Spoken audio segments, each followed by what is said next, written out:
Greetings, welcome listeners, anywhere you happen to be in space and time.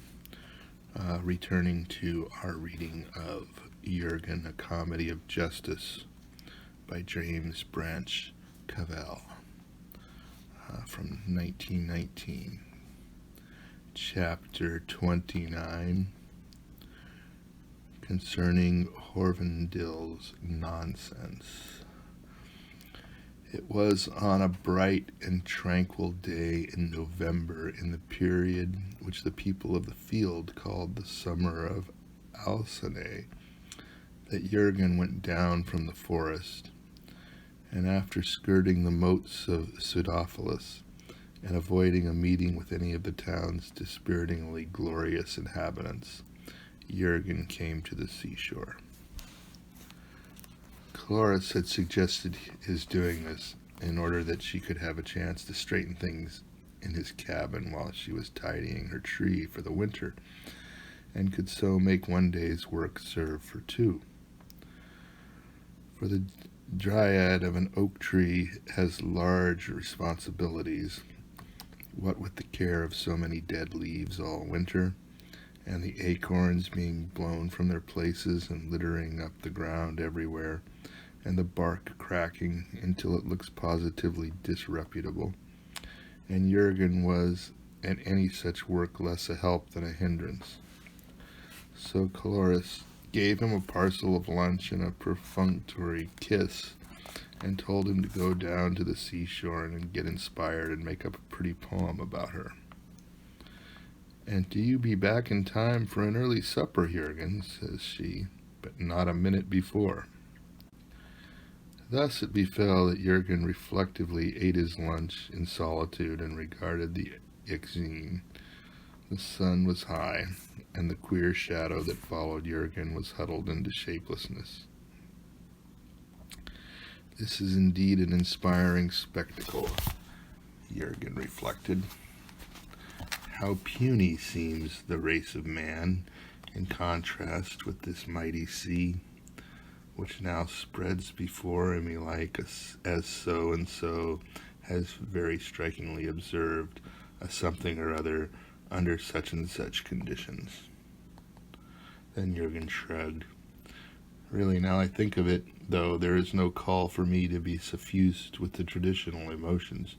It looks like a great deal of water, and like nothing else in particular, and I cannot but consider the water is behaving rather futilely. So he sat in drowsy contemplation of the sea. Far out a shadow would form on the water, like the shadow of a broadish plank, scudding shoreward and lengthening and darkening as it approached. Presently it would be some 100 feet in length, and would assume a hard, smooth darkness, like that of green stone. This was the underside of the wave. Then the top of it would curdle, and the southern end of the wave would collapse, and with exceeding swiftness this whole feathery falling would plunge and scamper and bluster northward the full length of the wave. It would be neater and more workmanlike to have each wave tumble down as a whole.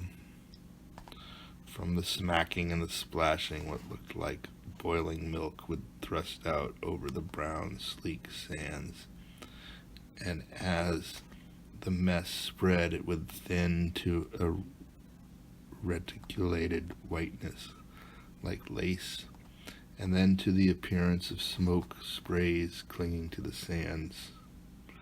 Plainly the tide was coming in. Or perhaps it was going out. Jurgen's notions as to which such phenomena were vague. But either way, the sea was stirring up a large commotion and a rather pleasant and invigorating odor. And then all this would happen once more, and then it would happen yet again. It had happened a number of hundred times since Jurgen first sat down to eat his lunch, and what was gained by it? The sea was behaving stupidly. There was no sense in this continually sloshing and spanking and scrabbling and spluttering.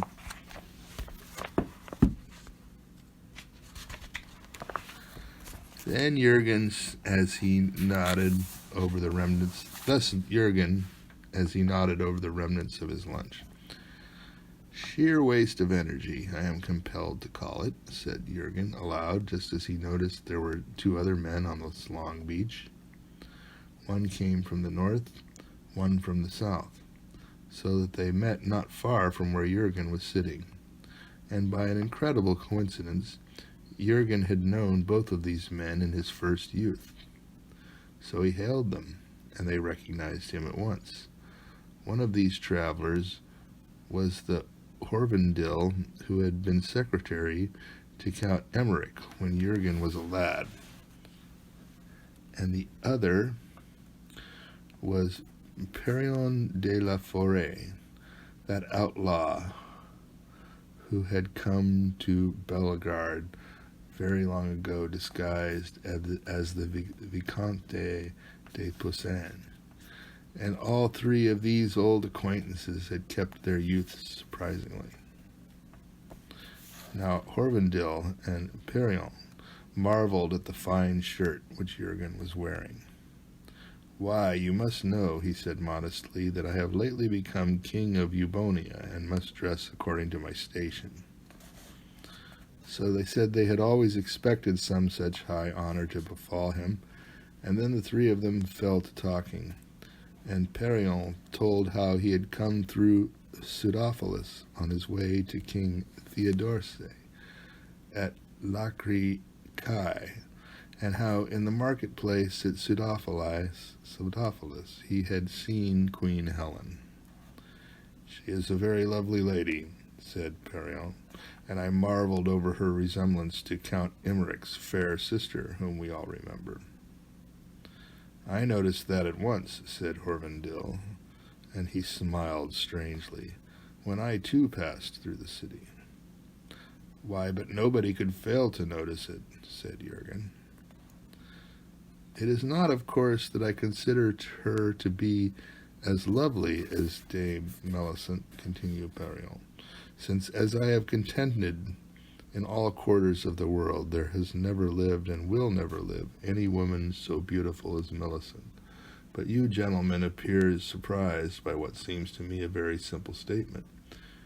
Your air, in fine, is one that forces me to point out it is a statement I can permit nobody to deny."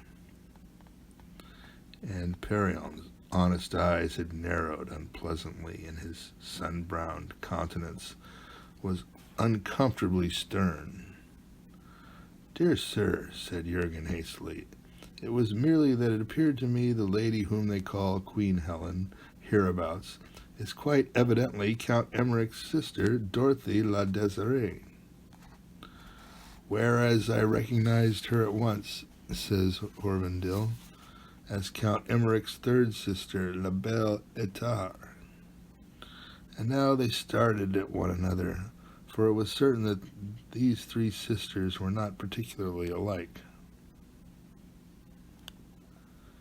"Putting aside any question of eyesight," observes Perion, "it is indisputable that the language of both of you is distorted, for one of you says this is Madame Dorothy, and the other says this is Madame Étard, whereas everybody knows that this Queen Helen, whomever she may resemble, cannot possibly be anybody else save Queen Helen." "To you, who are always the same person," replied Jurgen, "that may sound reasonable. For my part, I am several people, and I detect no incongruity in other persons resembling me." "There would be no incongruity anywhere," suggested Horvendil, "if Queen Helen were the woman whom we had loved in vain. For the woman whom when we were young, we loved in vain is the one woman that we can never see quite clearly, whatever happens. So we might easily, I suppose, confuse her with some other woman. But Melisande is the lady whom I have loved in vain," said Perion, "and I care nothing whatever about Queen Helen. Why should I?" "What do you mean, now, Horvendil?" by your hints that I have faltered in my constancy to Dame Millicent since I saw Queen Helen? I do not like such hints. No less it is Etare whom I love, and I have loved not quite in vain, and have loved unfalteringly, says Horvendil, with his quiet smile, and I am certain that it was Etare whom I beheld when I looked upon Queen Helen. I may confess, says Jurgen, clearing his throat, that I have always regarded Madame Dorothy with peculiar respect and admiration. For the rest, I am married. Even so, I think that Madame Dorothy is Queen Helen. Then they fell to debating this mystery. And presently Parion said the one way out was to leave the matter to Queen Helen.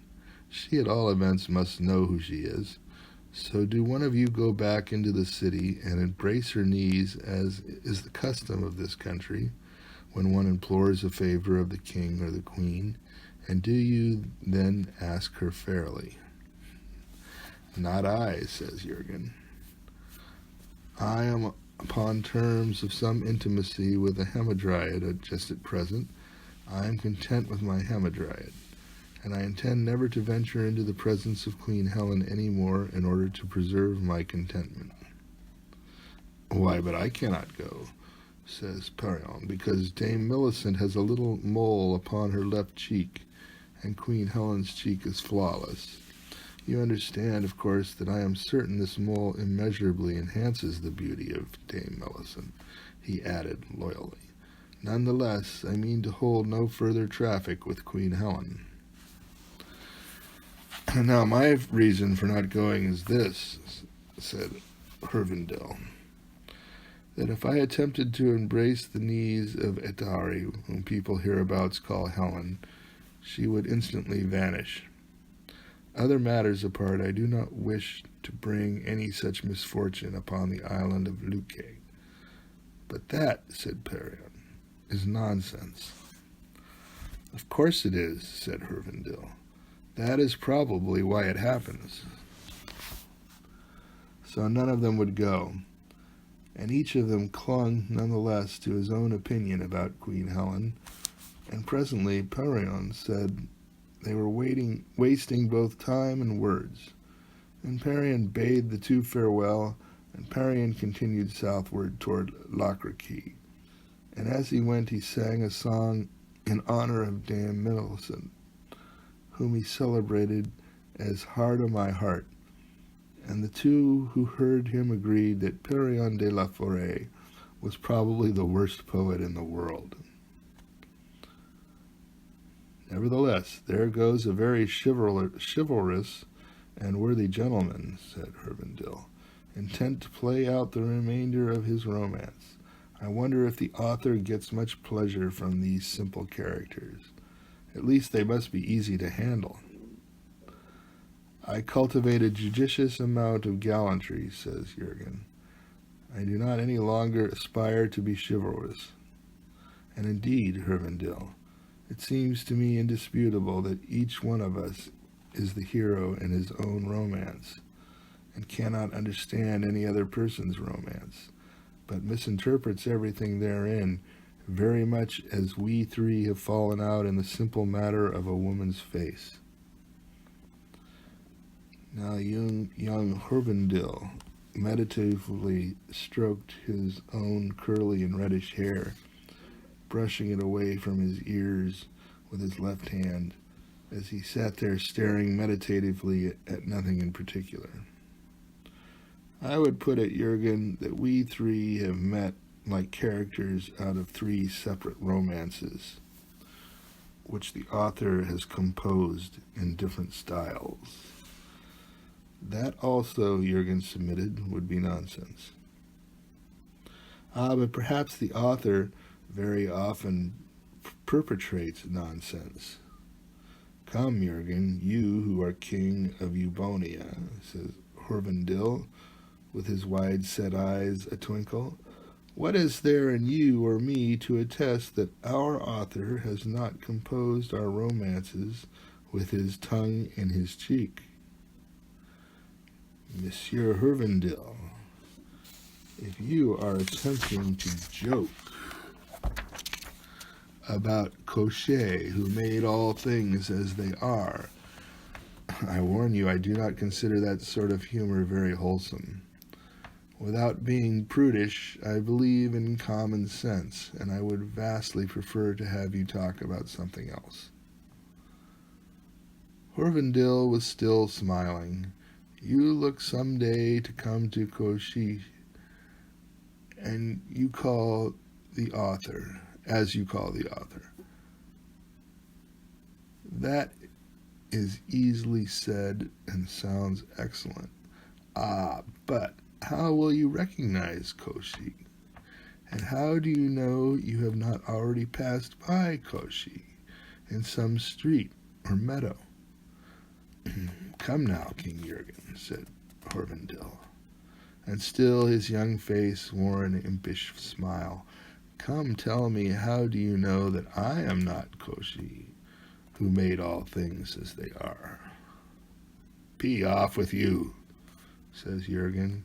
You would never have had the wit to invent a Jurgen. Something else is troubling me. I have just recollected that the young Perion, who left us only a moment since, grew to be rich and grey-headed and famous, and took Dame Melisent from her pagan husband and married her himself, and that all this happened long years ago. So our recent talk with young Perion seems very improbable. Why, but do you not remember, too, that I ran away in the night with Magu de Arwa, Storm's End, and was never heard of any more, and that all this, too, took place a long, long while ago? Yet we have met as three fine young fellows, here on the beach of fabulous Luque. I put it to you fairly, King Jurgen. Now, how could this conceivably have come about, unless the author sometimes composes nonsense? Truly, the way that you express it, Horvendil, the thing does seem a little strange, and I can think of no explanation rendering it plausible. Again, see now, King Jurgen of Eubonia, how you underrate the author's ability. This is one of the romancer's most venerable devices that is being practiced. See for yourself. And suddenly Horvendil pushed Jurgen so that Jurgen tumbled over in the warm sand. Then Jurgen arose, gaping and stretching himself. That was a very foolish dream I had, napping here in the sun, for it was certainly a dream. Otherwise they would have left footprints, these young fellows who have gone the way of youth so long ago. And it was a dream that had no sense in it. But indeed it would be strange if that were the whole point of it, and if living, too, were such a dream, as that queer Horvendil would have me think. Jurgen snapped his fingers. Well, and what in common fairness would he or anyone else expect me to do about it? That is the answer I fling at you. You, Horvendil, whom I made up in a dream, and I disown you as the most futile of my inventions. So be off with you, and a good riddance, too, for I never held with upsetting people. Then Jurgen dusted himself and trudged home to an early supper with the Hamadryad who contented him.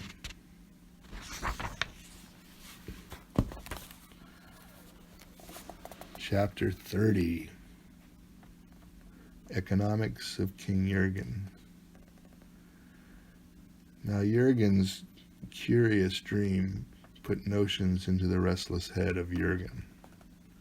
So mighty became his curiosity that he went shuddering into the abhorred woods and passed over Kolsanakoan, which is the ferry of dogs, and did all such detestable things as were necessary to placate Phobetor.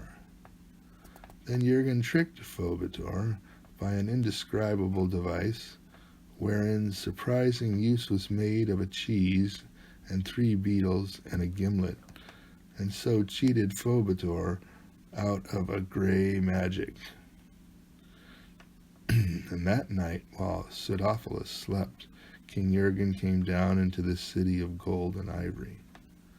Jurgen went with distaste among the broad-browed and great-limbed monarchs of Pseudophilus, for they reminded him of things that he had long ago put aside, and they made him feel unpleasantly ignoble and insignificant. That was his real reason for avoiding the city. Now he passed between unlighted and silent palaces, walking in deserted streets where the moon made ominous shadows. Here was the house of Ajax Telamon, who reigned in sea-girt Salamis. Here that of godlike Philocrates. Much counseling Odysseus dwelt just across the way. And the corner residence was fair-haired Agamemnon's. In the moonlight, Jurgen easily made out these names engraved upon the bronze shield that hung beside each doorway. To every side of him slept the heroes of old song, while Jurgen skulked under their windows. He remembered how incuriously, not even scornfully, these people had overlooked him on that disastrous afternoon when he had ventured into Pseudophilus by daylight, and a spiteful little gust of rage possessed him, and Jurgen shook his fist at the big silent palaces.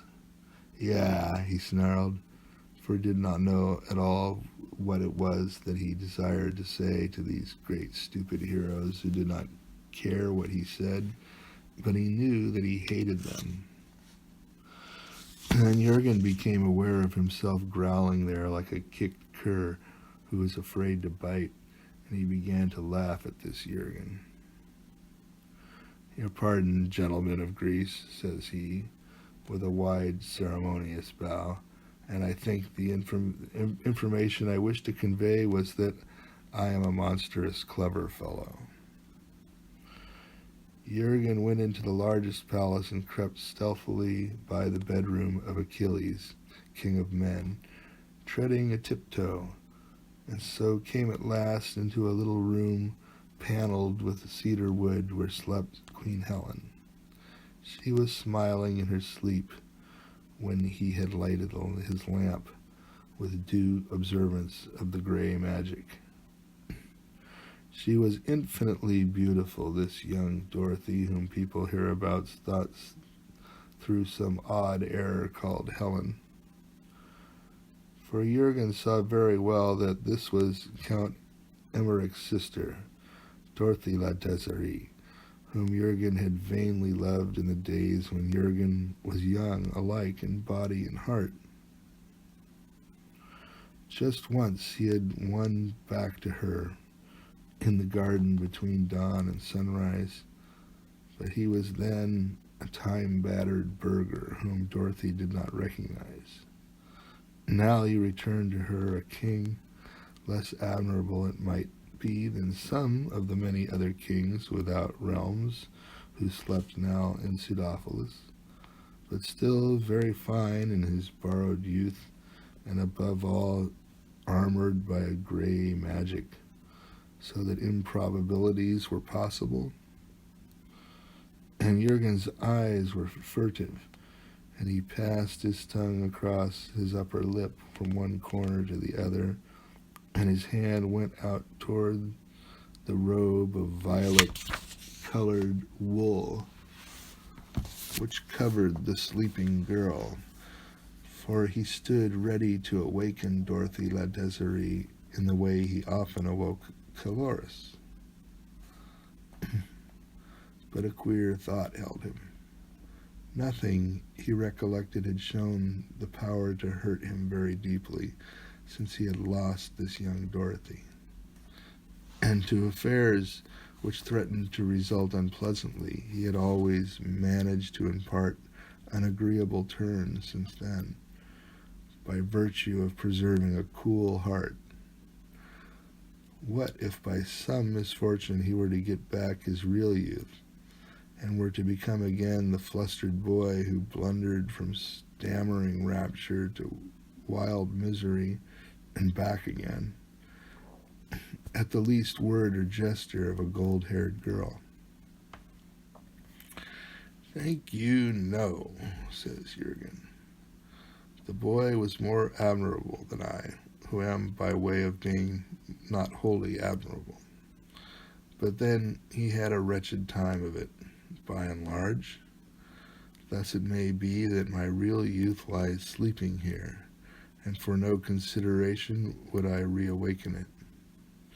And yet tears came into his eyes for no reason at all, and it seemed to him that the sleeping woman here at his disposal was not the young Dorothy whom he had seen in the garden between dawn and sunrise, although the two were curiously alike, and that of the two, this woman here was somehow infinitely the lovelier. And, lady, if you indeed be the swan's daughter, long and long ago there was a child that was ill, and his illness turned to a fever, and in his fever he arose from his bed one night, saying that he must set out for Troy because of his love for Queen Helen. I was once that child. I remember how strange it seemed to me I should be talking such nonsense. I remember how the warm room smelt of drugs, and I remember how I pitied the trouble in my nurse's face, drawn and old in the yellow lamplight, for she loved me, and she did not understand, and she pleaded with me to be a good boy and not to worry my sleeping parents. But I perceive now that I was not talking nonsense. He paused, considering the riddle, and his fingers fretted with the robe of violet-colored wool beneath which lay Queen Helen. Yours is that beauty of which men know by fabulous report alone, and which they may not ever find, nor ever win to quite. And for that beauty I have hungered always, even in childhood. Toward that beauty I have struggled always, but not quite wholeheartedly. That night forecast my life. I have hungered for you. And, Jurgen smiled here, and I have always stayed a passably good boy, lest I should beyond reason disturb my family. For to do that, I thought would not be fair, and still I believe for me to have done that would have been unfair. He grimaced at this point, for Jurgen was finding his scruples inconveniently numerous. And now I think that what I do tonight is not quite fair to Chloris, and I do not know what thing it is that I desire, and the will of Jurgen is a feather in the wind. But I know that I would like to love somebody as Chloris loves me, and as so many women have loved me, and I know that it is you who have prevented this, Queen Helen. At every moment of my life, since the disastrous moment when I first seemed to find your loveliness in the face of Madame Dorothy. It is the memory of your beauty, as I then saw it mirrored in the face of a Jill flirt, which has enfeebled me for such honest love as other men give women, and I envy these other men. For Jurgen has loved nothing, not even you, not even Jurgen, quite wholeheartedly. Well, what if I took vengeance now upon this thieving comeliness, upon this robber who strips life of joy and sorrow? Jurgen stood at Queen Helen's bedside, watching her for a long while. He had shifted into a less fanciful mood, and the shadow that followed him was ugly and hulking, and wavering upon the cedern wall of Queen Helen's sleeping chamber. Mine is a magic which does not fail, old Phobator had said, while his attendants raised his eyelids so that he could see King Jurgen. Now Jurgen remembered this, and reflectively he drew back the robe of violet-colored wool a little way. The breast of Queen Helen lay bare, and she did not move at all, but she smiled in her sleep. Never had Jurgen imagined that any woman could be so beautiful, nor so desirable as this woman, or that he could ever know such rapture. So Jurgen paused. "Because," said Jurgen now, "it may be this woman has some fault. It may be there is some fleck in her beauty somewhere. And sooner than know that, I would prefer to retain my unreasonable dreams and this longing which is unfed and hopeless, and the memory of tonight. Besides, if she were perfect in everything, how could I live any longer? Who would have no more to desire?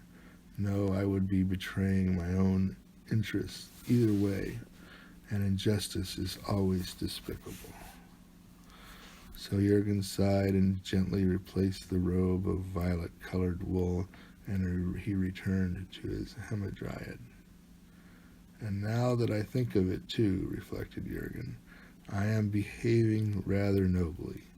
Yes, it is questionless that I have tonight evinced a certain delicacy of feeling which merits appreciation, at all events by King Achilles."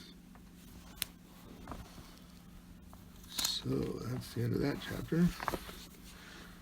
We'll be continuing soon, and it's very interesting reading this 102-year-old book with the perspective of 2021, which is, of course, a time when there's a lot of discussion about people's roles in society and more equality between men and women and people of all different makeups and persuasions, and it's a good thing, but we must not lose our history, and we should not banish literature, even if it's not necessarily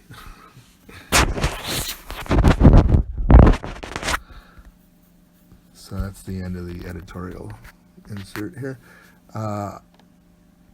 Roarshock channel at YouTube. Go subscribe there. These will be archived, and come back for more, because the story still has a ways to go. Thanks very much.